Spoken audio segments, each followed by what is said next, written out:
Здравейте и добре дошли отново в моят канал. Днескашното видео е много по-различно от останалите, които правя, а именно днес е денят, в който си слагам усни. И да, това е нещо, което наистина никога не мислех, че бих направила. Бих сложила нещо фалшиво, но, слушайте ме. Слагам се само 0,5. И това е. Много хора ми казваха, че то така се е почвало. Аз устни имам, просто искам да ги направя малко по-пухкави. Това е. Не искам да ги оголемявам така сравнително голямо, да прилича на някой суджук. Нищо такова.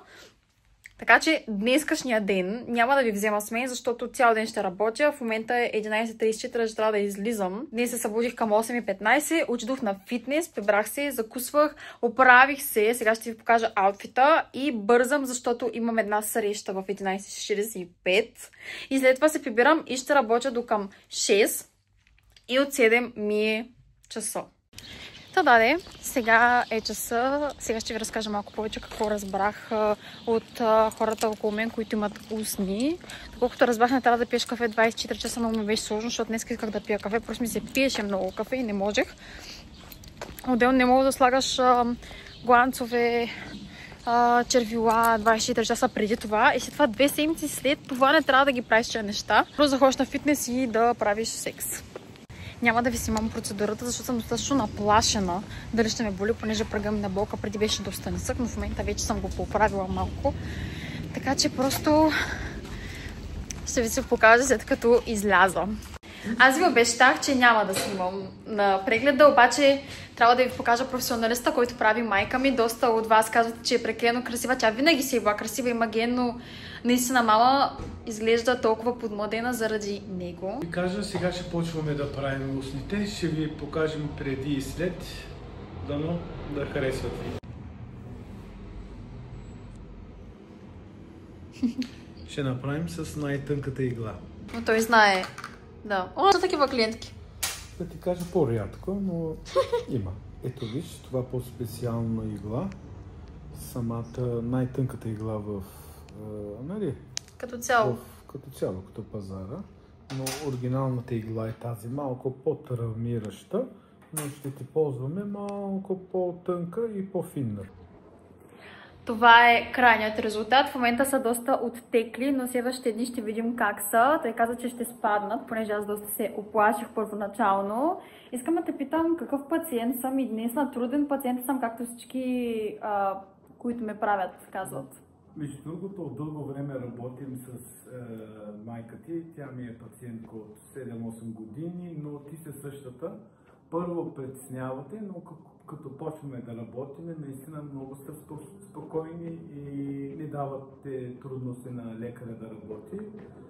Много беше леко процедурата. Малко болеше, но това нормално съвсем все пак да игла. То не беше толкова болка, то беше... Сега те охапва комар, буквално, обаче при мен стресът е много по-голям, но той наистина успя да отреагира спокойно, нали? Знаеш какво да ми каже в точния момент, за да знам, че всичко е наред, че съм в правилните ръце. Така че няма повече да ви говоря, че ми е сложно. Оставям ви в описанието неговите социални мрежи, защото наистина просто се убедих, че наистина е професионалист, знае какво прави и емоционално знае как да подейства на клиента.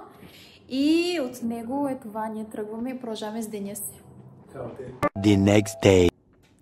Така, днес е втория ден.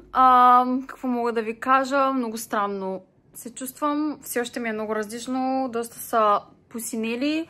Всички около мен, които казах, ми казват горе-долу информацията за това, казват, че това е нормално и ще спаднат. Наистина се надявам, защото просто ми е много странно да се виждам така.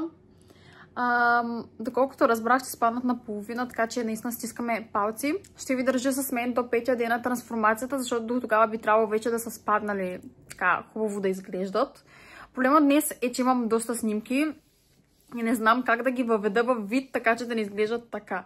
Аз естествено, като най-нормален човек в 21 век, реших да сърчна в TikTok трансформации на устни и просто наистина при абсолютно всички е така първият и вторият ден. Даже има много гадни по-тежки реакции, които имат. Така че при мен доста добре се вижда, смисъл отгоре, нали, леко съм посиняла. Иначе като цяло е окей и са доста големи, така че се надявам доста по-бързо да спаднат от 2 седмици, защото наистина съм човек, който снима постоянно и не мога да си покажа просто така. Наистина Тежко е. Сега, гледайки си графика за днес, това, което имам да правя буквално е около 4 часа работа по един проект, който сега ще ви издам в YouTube видеото. Работя по един проект, който обмислям вече трета година, но тази година просто си казах давай. Причината, поради която не го направих по-рано, беше просто, че исках да натрупам повече опит в тази сфера, за да направя този проект, за който сега ви обяснявам. 4 часа ще работя по него. След това от 4 до към 7:30 имам уговорки, които са извън работно, просто са почивка. И след това от 8 трябва да снимам контента за моите лични профили. Не знам как ще се случи с това в момента, което трябва да зарасне. Но, нали знаете, хората, които създаваме контент, сме се научили да се нагаждаме. Така че просто се надявам вечерта да са спаднали. Нарочно ги сложих снимките вечерта, за да може да са спаднали максимално. 2 days later.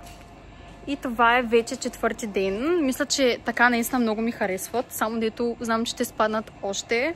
Сега със сигурност за приключване на това видео мога да ви кажа, че резултатът е наистина много добър. Просто първите дни изобщо не се харесвах, изобщо бяха супер големи, супер мащабни, не се представях така. Обаче просто всички около мен знаеха какво е, знаеха какво ще се случи и просто ми казаха изчакай, изчакай, изчакай. Реакцията на Симо първата, аз я очаквах, че бъде доста по-мила, но той просто ме гледаше така и ми казаше, че съм патка.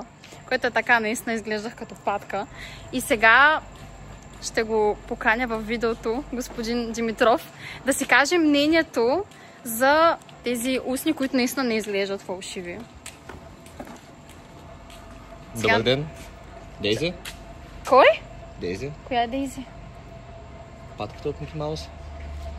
Да сте виждали Антония? Значи не си намирайте такъв мъж. Просто, вместо да кажем много си красива, много добре ще стоят. Тя и Дейзи е красива, бе.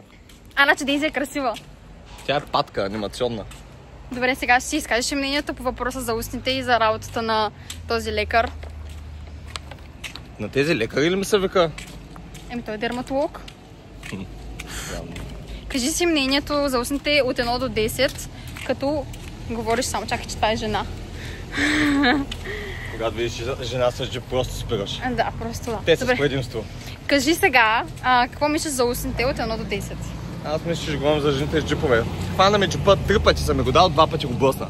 Не знам как го направи, наистина талант. Как да говорите за всичко, но по темата само не е темата. 4-ти опит. Дай мнение за тези устни. Устничките... В принцип, трябва да ги целувате 2 седмици, но той просто реши да...